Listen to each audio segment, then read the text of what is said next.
missing anybody on the administrative side, Jason? You will have a few, like most people are getting. I'm totally good. I just want to, if I can start on time. If you think I'm missing somebody, you know what I mean? Is Timon? Yeah, has anybody heard from Timon? I have not, and what's bizarre, I tried to call him yesterday, and his phone was busy all day, like hours.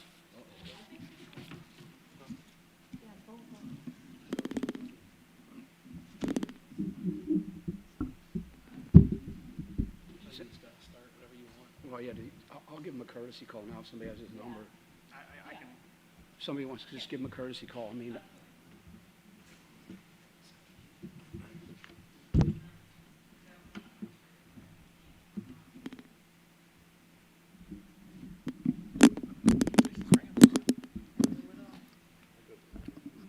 Little metal thing in there.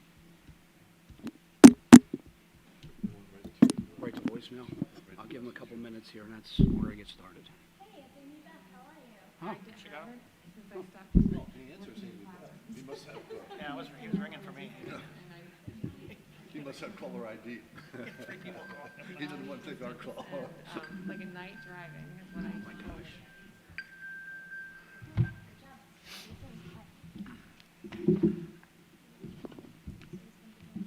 All right. He didn't know, but he'll be I here. guess those emails I send out. Timon. Oh, gosh.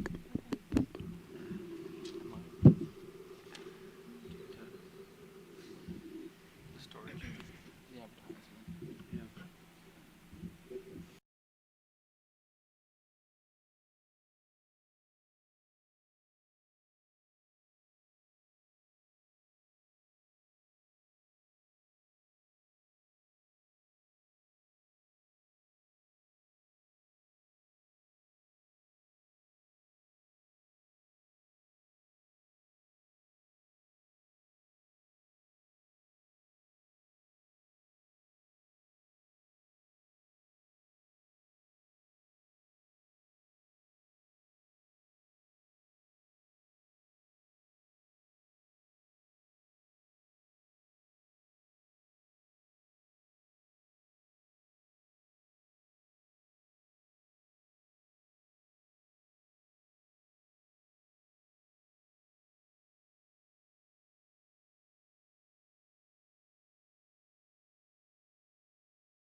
purpose of this meeting is to conduct the business of the Gettysburg Area School District. Public comment is welcome and issues will be referred to the appropriate board, committee, or administrator. Comments will be summarized in the official board minutes, which will be available by contacting the business office. Please take a moment to silence your cell phone or any other electrical devices. Roll call. Kathleen is absent this evening. She's excused. Timon is on his way. He should join us here very momentarily. Other than that, everybody's here. Please stand for the Pledge of Allegiance.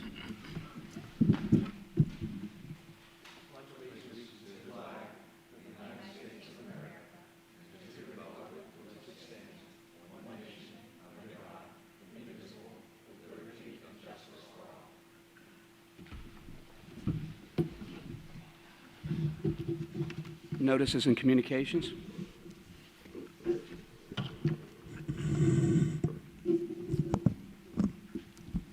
Sure, we're just going to give an update on some of the data that we've collected in terms of families choosing options based on the plan that was approved on August 5th.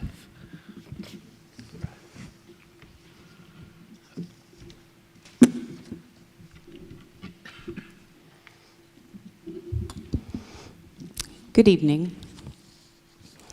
As Dr. Parent stated, we have a few slides to share with the results of the survey that we sent to families last week upon the approval of our reopening plan, and collected data through, I'd say, Thursday evening of last week. So go ahead, Scott. Thank you.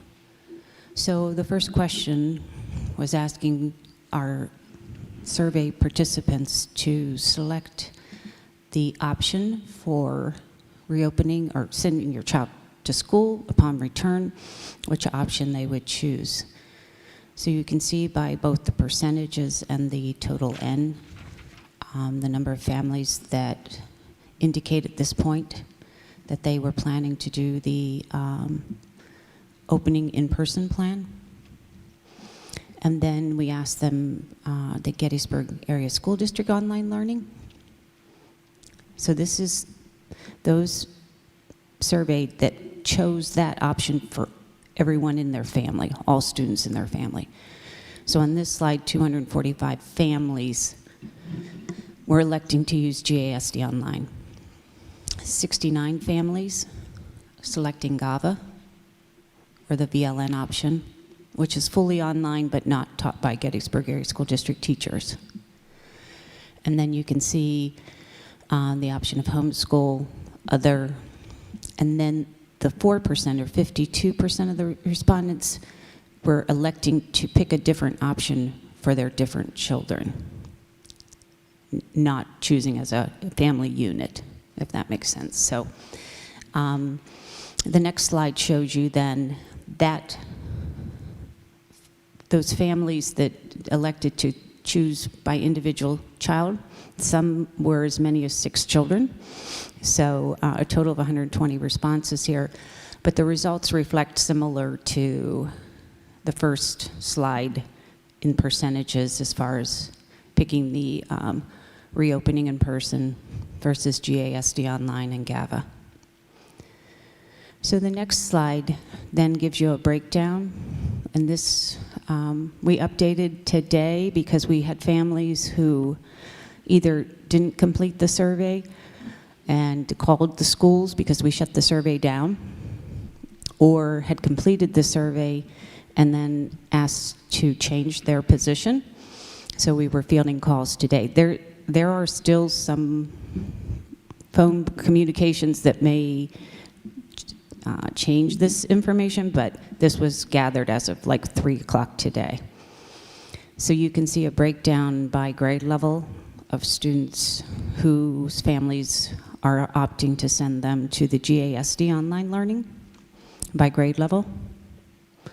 And of course, high school, it's going to sort out by courses, but it's the number of students in those grade levels. And then the number of families by grade level who chose the GAVA online. So it's slightly over 500 students who are planning to start the year in a full online learning model. And again, these numbers are going up some, but Dr. Perrin and I spoke today about some concern that we would continuously allow the online enrollment for GASD because we currently have K to 5. We have one teacher working with those students in the GASD online capacity. So some of those numbers are getting pretty high for a single teacher to work with students in an online capacity from 3 different elementary campuses. 6th grade, there's a team of teachers that will teach those students 1 period a day. So each content area would be a period for those students. 7th and 8th grade, it's going to be a combined team. So we're talking about almost, we're getting up there with numbers for the number of students who would be in a team that's pretty much exceeding a face-to-face team, and then the challenges that might present with in an online manner. In high school, again, it's kind of hard to see the impact because it'll be by course. So that's one thing we'll have to consider. At what point do we say we're going to cap the enrollment? We didn't communicate that in advance because we just didn't have any opportunity to know what the enrollment would look like. And then potentially say anyone after this wishing to have that option would go to GAVA. Because at this point, we have not received a cap for students enrolled in GAVA.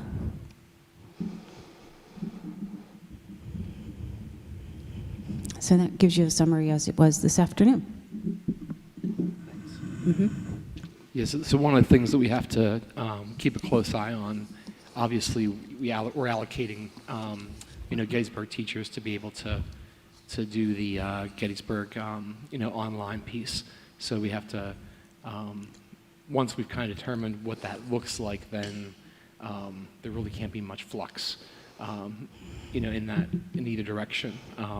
There would be still be some room with the virtual academy, but the Gettysburg option is pretty full at this point.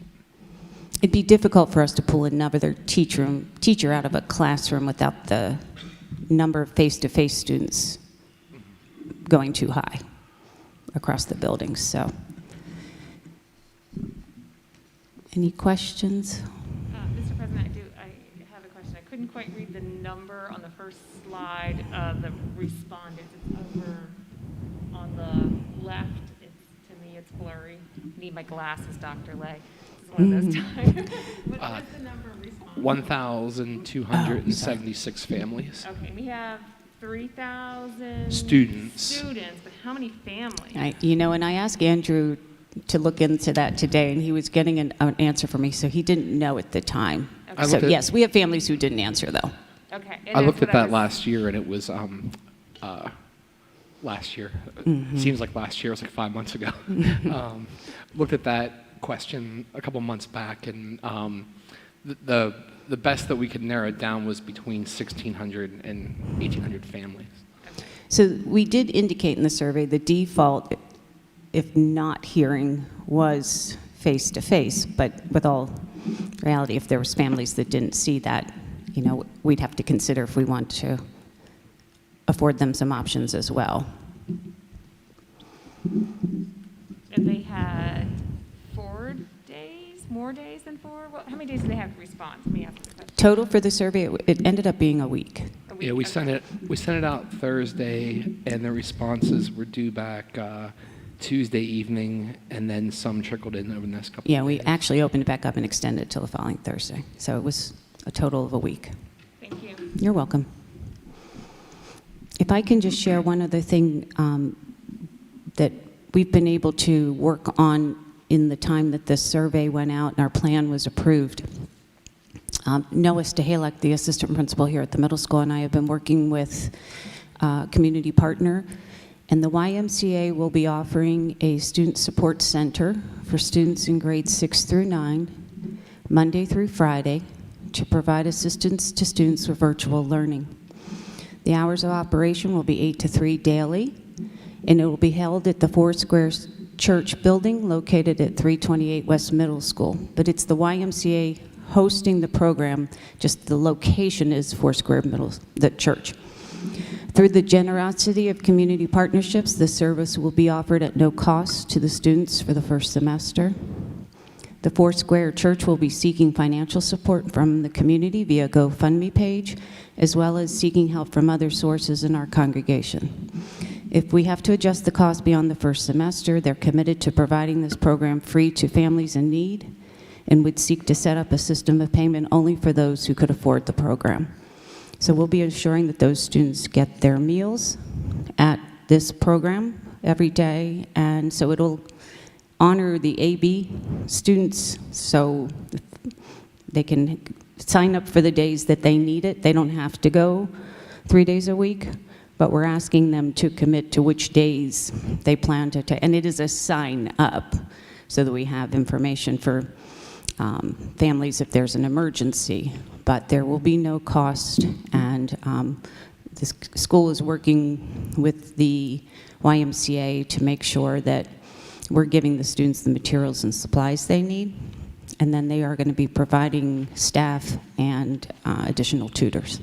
So we're excited about offering that, and the plan is to start that the first week of school. That's amazing. It really is. Yeah, we're A excited. great community partnership pulling together to help meet a community need. That's just fantastic. Yeah, and we've talked to them about possibly extending it to Fridays for elementary, so we're just going to see what the enrollment is for middle school and base it on that. So one thing at a time. And the only other thing I want to bring to your attention is agenda item 5.4 for the flexible instructional days. This is something we brought up last meeting about having our inclement weather days or snow days now be remote days. So the information is provided for you there. Thank you. Thank you, Dr. Lake. Any additional notices or communications? You'll see on the agenda 3.1 and 3.2. Under the notices, the board would have had an opportunity to take a look at that. Citizens' participation, I am being told by Mr. Robinson there are no emails or any letters or no letters sent to the district that requested a reading at tonight's meeting. Routine approvals. Just remind the board we'll vote on these as a lump sum, but if anybody has a question on any of them, we'll stop and certainly take the question. Financial report 5.1. Hearing no questions. 5.2, state performance audit. 5.3, and I'm sorry, my page is cut off. Novation agreement? What is it? Novation agreement? Novation agreement. Mr. President, don't we have to move to accept the routine approvals and second that before we can have questions, or because it often turns into discussion, or? These are routine approvals. In the past, what we've done is we've opened it, I've read them down through. If anybody has a question, they can ask it. Then it would go to a motion.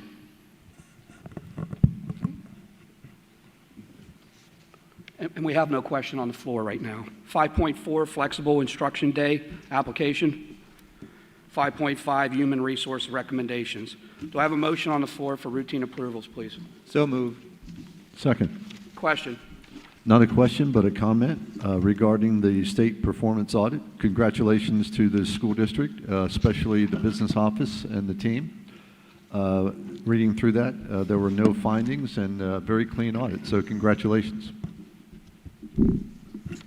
Mr. President, I also have a comment on the novation agreement. It's another step in the separation between Gettysburg School District and the Adams County Technical Institute. They have begun the process of separating finances, and this is just one more piece. So when the Buildings and Trades program is working on a house in partnership with Adams Electric, it is truly an agreement between Adams Electric and the ACTI and not Gettysburg School District.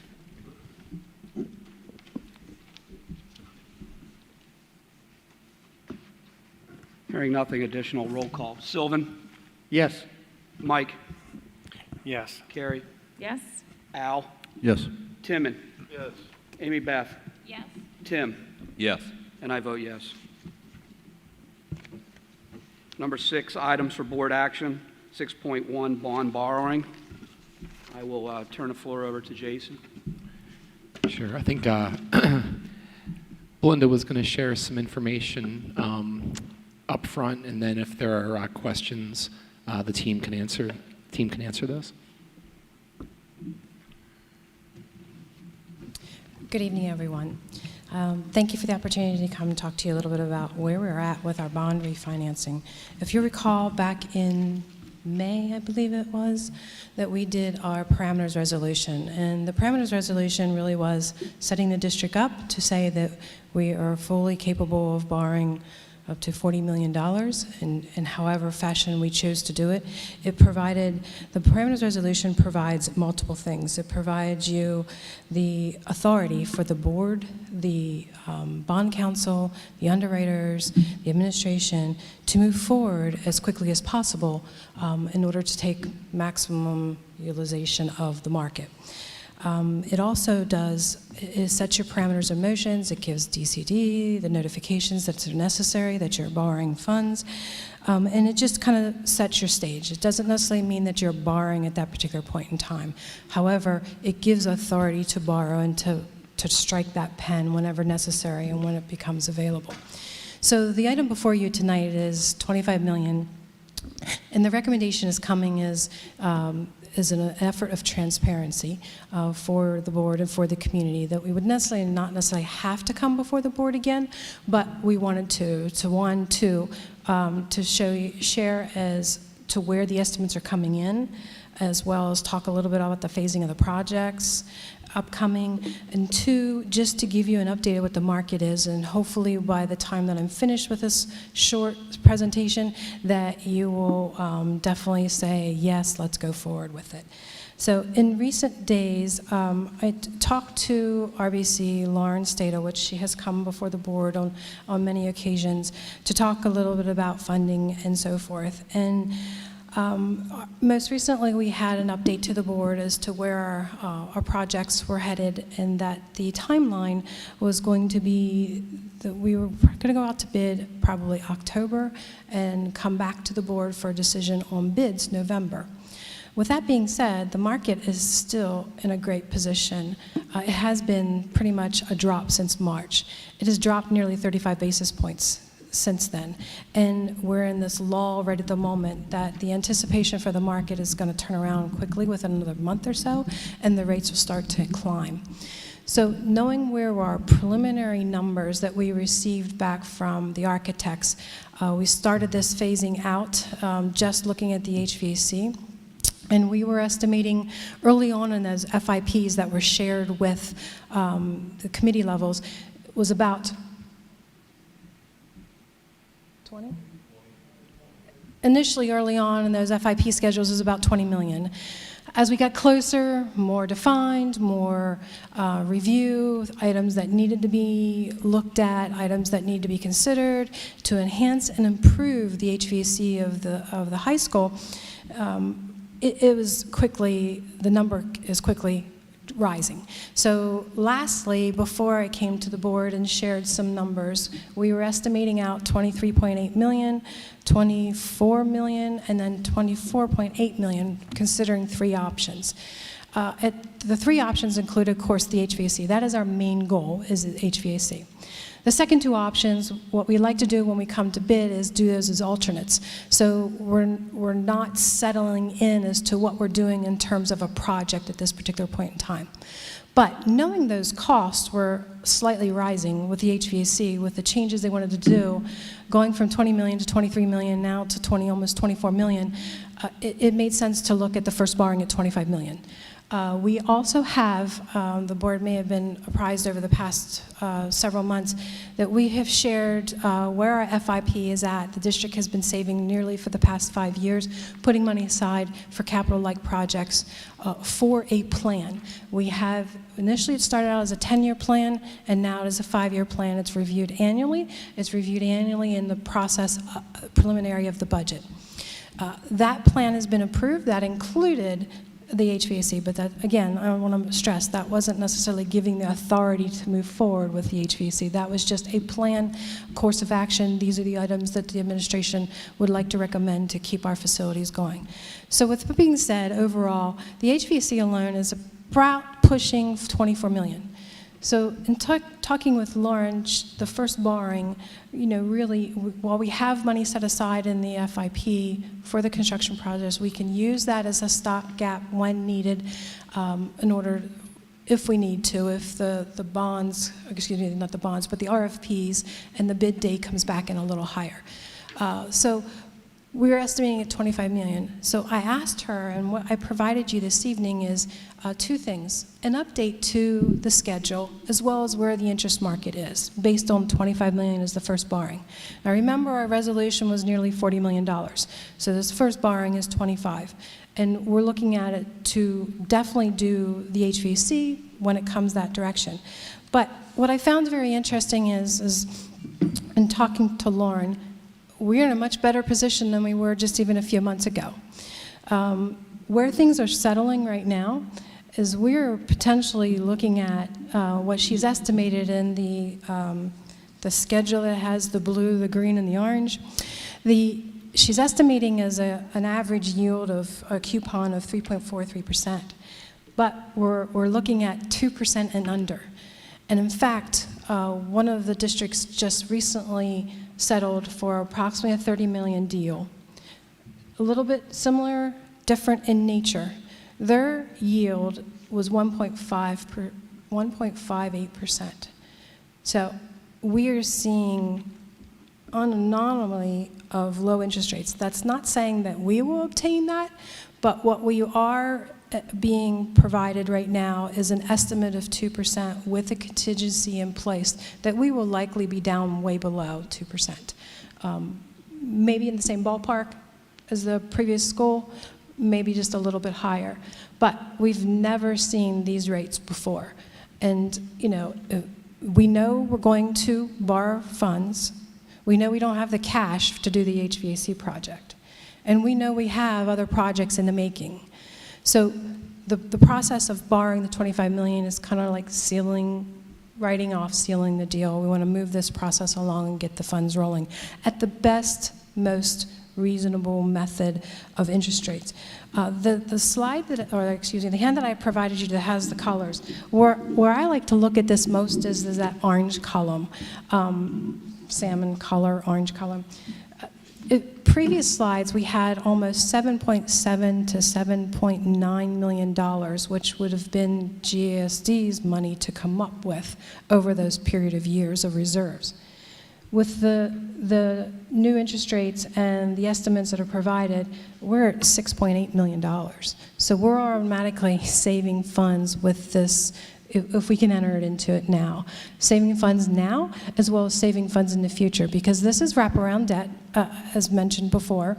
And so what that means is we phase our debt in as we obtain the money, and then it'll phase out as we are paying off previous debt. So what we do is we basically maintain a certain level of debt for said number of years, and that the way it'll open us up for another decision down the road as to, do we want to borrow again, level the fund debt, or do we want to advance fund ourselves and think of many more options available to us because we've had that ability to do that. So now I'd like, if I could, point out the interest rate slide is where it's just unbelievable is the average on the right-hand side column down below. You can see the 10 to 20 and 30-year rates. Rest assured, we will never see rates below 1.9%, 1.25% for 10-year. The 1.9% was 30-year. It is really at a time that we should step in and borrow, get the funds rolling, make a decision as to what the projects are. Now, one may ask, why not borrow the whole amount of money, $40 million? Well, that sounds great, that sounds fine, but there is, within bond borrowing, there's what's called arbitrage. So you have a certain time frame that you're only able to obtain funds and pay back funds, and you have to have a continual motion of payback. So typically outside of the 3-4 year time frame, you should have had your project done, moving on to another one if you have one. So it's not necessarily recommended to borrow the full 40 million. We really only want to borrow what we need for this particular project to move forward. I know previously in an email, Mr. Hassinger had shared a concern, I believe Mr. Stillwell had provided. The concern was advertisement, and I apologize here, let me see if I can see that.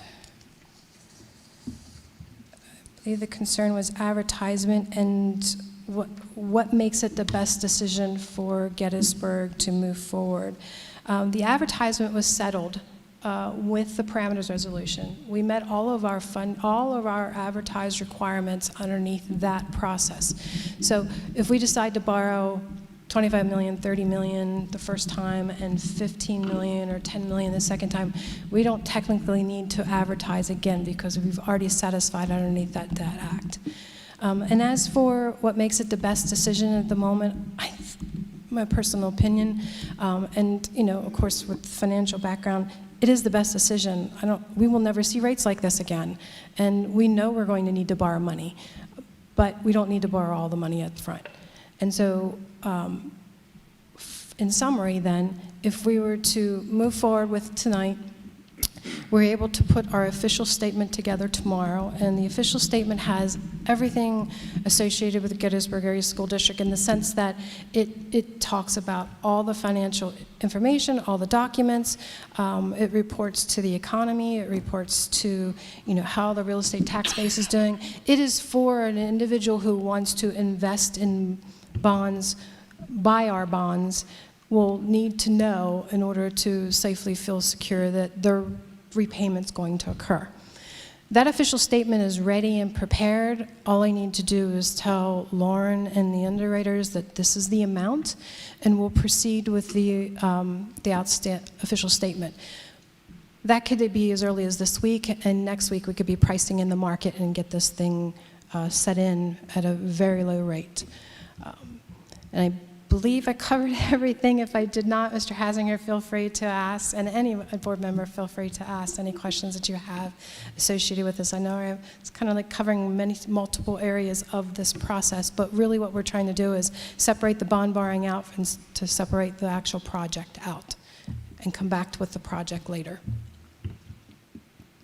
For me, at face value, when I looked at this in our board docs, I was surprised, and I was surprised because we were given executive content that was like a paragraph, and if I had had what you just explained, or even a portion, then it would have made a lot more sense. But unfortunately, we didn't have a dollar figure at all. I had no idea what we would be borrowing, just the dialogue that it was the best decision, and I felt that that was an opinion, and that we didn't have time to discuss it. So I just would hope that if things like this come up in the future, that we could have a little bit more information, especially the dollar figure would have been really nice. So this certainly cleared up information for me, but I would have preferred to have this in a timely manner in the documents that we had to review. I appreciate that. Thank you. Mr. President, if I may? You may. I think we've been discussing that amount since December. I'm looking back in the meeting minutes, and it may have been December 2019 in the Finance and Facilities Committee that we've been discussing that amount of 40 million. I remember I've questioned it many times because it's not exactly the same rate of the cost of the first HVAC project in the series of HVAC projects, and wanting to understand it. I know that we've discussed it, and I've questioned you many times about that to make sure that I understood it. So thank you for continuing it to bring it to the Finance and Facilities Committee meetings so that we can learn throughout the process. And if I may add, just since 2016, there has been 17 meetings relative to our project phase. Some of those have been finance, and some of those have been mostly project. But I just wanted to share this isn't something that we're coming lightly to the board, and I do appreciate your comments, Mrs. Hodges, but yeah, there has been planning all along. It just may change dollar values all along too as well. If I may ask another question, maybe it would be helpful to understand a 5-year capital plan. There's a reason it's 5 years, and it has to do with accounting principles and improvement. And so items like this have been on our 5-year capital plan, but could you, in layman's terms, explain why it's 5 years and why a district who wants to be financially sound has a plan, saves money toward a goal to finance a project? Sure. I'll go back in a little bit of history, and if I may, Mr. Crosby. He shared a little something with me a little earlier today when I was trying to get an outline together, just as to how many times and how many discussions, because of course I just joined Gettysburg School District.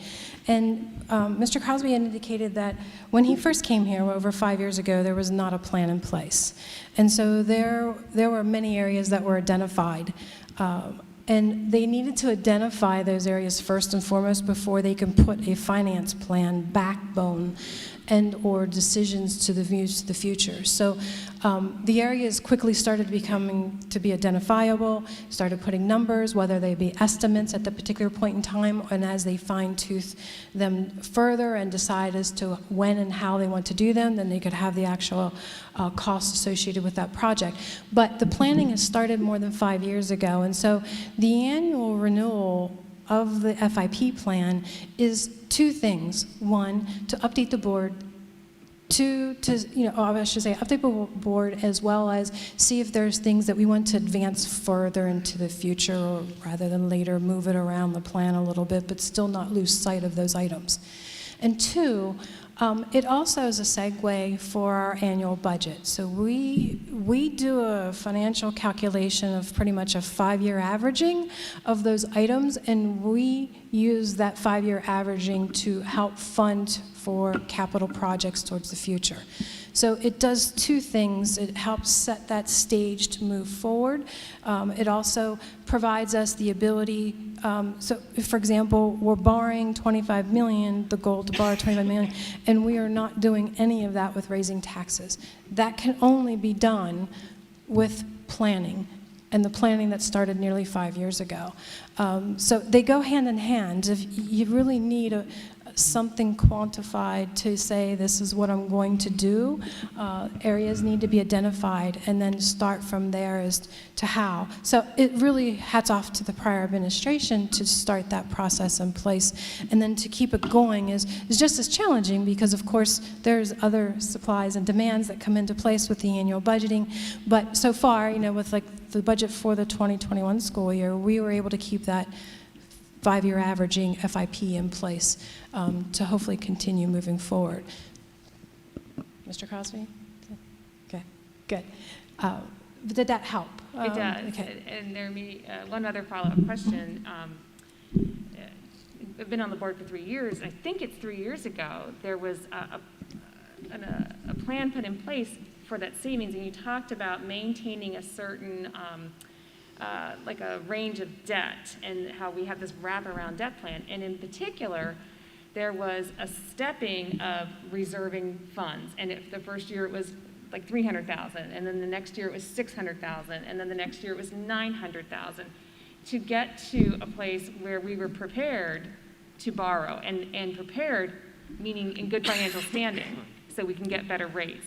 So I know, again, you came in the winter, but could you explain a little bit about how that happens? Sure. That kind of goes in hand when we start doing the analysis with the financial RBC backing to us. I mean, they'll come out and they'll provide wonderful graphs and schedules to say exactly what it is that you will need to help project if there's going to be an increase in millage. So the advance funding year after year and continually stepping that up is to provide that basically stopgap that you will need, as well as so you will not need it when you do borrow. Typically, it's not the normal situation for most schools. Typically, they've set their project in motion. This is how much it is. This is how much millage I've got to raise. And then, of course, then there's hard, fast decisions that have to be made in terms of budgeting year after year. Once you put a plan in place and you continually step that increase up in the funding of that, it's far less. While it may seem like it's a big issue when you're doing it, which is 5 years ago, you had no idea that you would end up with 1.5 million to 2.3 million by stepping it up. So it continually grows to help build and support that extra need for millage without having to raise the millage when you do borrow. Thank you. If I could take a moment of your time just to summarize this, and I know you and I spoke earlier today. The recommendation from our consultant that we've paid and analyzed our financial picture, RBC Capital's, correct? Correct. And they are the one at this point are recommending that this is the appropriate time to take the money out or borrow the money based upon what they project as favorable interest rates and the uncertainty moving forward. That's correct. And it's also my understanding that the HVAC project is non-negotiable. It's a project that needs to be completed at the high school. I mean, would we agree with that? I think we would agree with that. We have a lot of time and investment in it so far, engineering and architectural fees at this point in time, that we've kind of are getting to the point where we'll know what we're going to be doing on bid day. So if the HVAC project is certainly a project that's on the horizon, the money out of the 25 million can be eaten up rather quickly, depending on what the bids and the project entails, correct? That's correct. And any other leftover funds out of the 25 million, I understand also through the Business and Finance Committee that in this 5-year plan, there are also other projects that will come before the board. Specifically, my understanding is potentially a roof on one of the buildings next year. That's correct. And that money left over that's not utilized, if we would approve tonight, would then be rolled over where we wouldn't have to go back out and go through the borrowing process again, test the waters on the interest rate. That money would go and help subsidize that project, correct? That's correct. Yes. I thank you. Any other questions?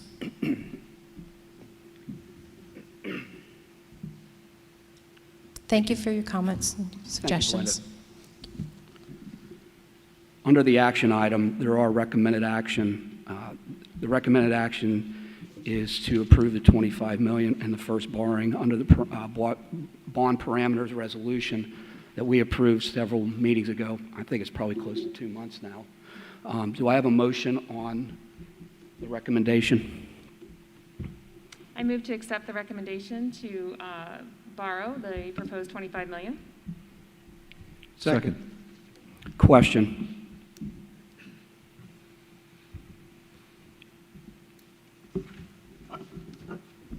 Hearing no questions, roll call. Tim. Yes. Amy Beth. Yes. Timon. Yes. Al. Yes. Carrie. Yes. Mike. Yes. Sylvan. Yes. And I vote yes.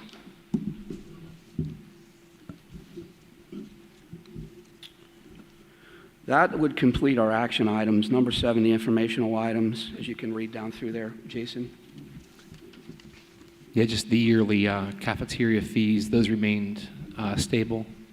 And a couple of facilities items, they'll be on the next agenda for action. The lighting, which was on the previous capital plan, so we're just catching up with that. And then a project manager for the HVAC project. Do you anticipate those being moved to action items the next In meeting? September, yeah. Thank you. Mr. President, a comment? Yes. Just a quick comment. Again, to our lunch or to our business office and specifically our food services department, I recognize over my years in administration how difficult it is for smaller schools like ours to break even when it comes to food services with revenue and expenses. We do not have the economy of scale that a lot of other larger districts have. And we significantly, year in and year out, do very well there. And to be able to hold the line on lunch prices is commendable. And I just wanted to give a shout out to our food services team.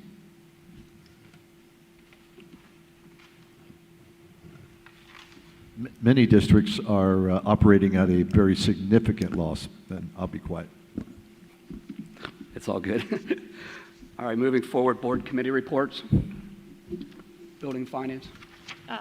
Mr. President, I do not have a buildings, a finance and facilities committee report. I do have one from the Adams County Technical Institute meeting, if I may. So it did mention the novation agreement, and that took a good bit of time for the solicitor to write a very nice, tight agreement, clearly explaining the liability of each partner. I wanted to talk also about the reopening plan at the Adams County Technical Institute. Because they have classroom space and lab space and able to utilize, and for each program, they are able to spread students out 6 feet apart, and they can also have separate entrances to each of the programs, that they are able to be in school 5 days a week. And they've also allowed the juniors to drive, so that is not something they traditionally do. So if the student is coming from a district that is on an A-B schedule, they can try to eliminate any hurdles with transportation. So far, parents are pleased with that reopening plan and the other safety measures, especially that they're making use of the lab space and classroom space to be able to spread out. So some days students will be in the lab, and other days they might be in the classroom space, and they can even connect what we call virtually, but they're still in the building with their instructors. So they have come up with a plan that helps students who thrive in that hands-on learning environment. And as I mentioned before, they continue to take steps to separate financially, even with how they will be now billing districts on a quarterly basis, so that they have a continuous flow of funds over the course of the school year to make sure that they are able to balance their books and pay their bills efficiently. Thank you. Thank you. Policy? Policy committee's been on our summer hiatus, and we'll be resuming closer as we get closer to school starting. Thank you, Mike. Building and program reports? It's a big week. Teachers started back today, so principals are working with teachers, staff, and Dr. Lay.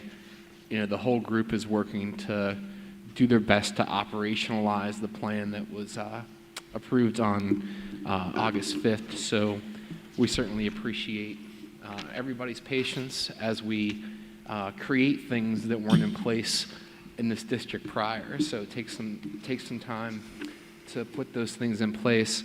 I'd like to thank the flexibility of our administrators and staff in terms of helping try to make the GASD online piece work.